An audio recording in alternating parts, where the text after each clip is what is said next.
जल लगी करने को आसी पानी रे बुड़ी युवक मृत्यु। जगतसिंहपुर जिला नाउगां थाना अंचल नंदीग्राम नंदेकेश्वर पीठ को जल लगी करने को आसुथिबा समय बेलकंदा नाल रे बुड़ी जाई 19 वर्षीय युवक मृत्यु।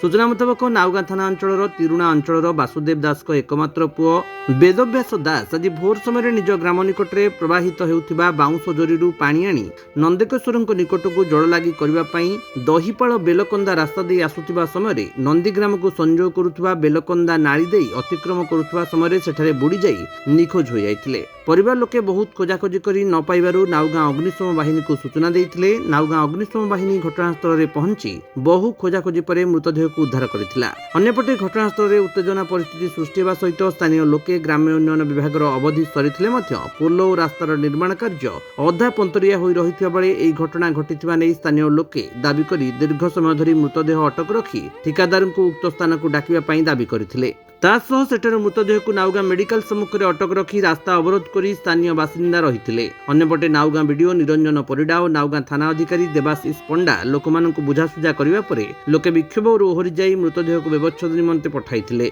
एवं मृतकंक संपर्कीय भाई एक लिखित अभियोग नाउगां पुलिस स्टेशन रे करथिबा बेले एक अपमृत्यु मामला रुजु करा जाइथिबा नाउगां पुलिस सूचना प्रदान करिछि। नमस्कार, मु राजेश कुमार बेहुरा तिरुणा ग्राम जन युवक। कौन होई आज जो पिलाटी पानी उठिया आसला मरीगला कौन कहबे तापर? आज प्रथम सकाळ 5 घटिका समय आम गाँव गोटे युवक बयस पाखापाखि 19 वर्ष हम वेदव्यास दास पिता नाम वासुदेव दास से सकाଳେ आज तिरुणा बांसजोड़ी नदी पानी नहीं नंदीग्राम अभिमुखे बोलबम पानी लेकिन जाऊला जीवा समय पछ नदी में पिलाटी आज बुड़ी मृत्युवरण कर एकमात्र कारण हूँ लंग टर्म है पेंडिंग थी पोलटी जार समय सीमा 2024 थिला किंतु वर्तमान 2026 आसी हेलानी ए कामटी कंप्लीट हो पारि ना। तो आम सरकार पाखे निवेदन करूँ परिवार को क्षतिपूरण दि जाऊ एवं तुरंत ये पोलटी को कंप्लीट करा जाऊ जहाँद्वारा लोक मैंने जीवासार हईराण होती से उचित समाधान पाए। धन्यवाद। आपन परिचय देबे? मो ना प्रियदर्शन रथ ग्राम तिरुणा। आज एक बहुत बड़ दुखद घटना आम अंचल घटी। नंदीगां ग्राम को पानी आनी आसुला आम ग्राम जड़े छोट पिला 17 वर्ष हम सी आज एत बड़ माने आम पाखे से नाही किसी भी कहवाई आम पाखे ये ना सी आम पाखे आज ना तेणुक ये जी कंट्राक्टर जी कम करुँच जी नहीं आम समस्त दोष देवु कारण ये पोल आमर 4 वर्ष है ये एमती हो पड़ी 2024 संपूर्ण हवा कथा आज पर्यंत संपूर्ण हो पारि ना 2026 आसी है।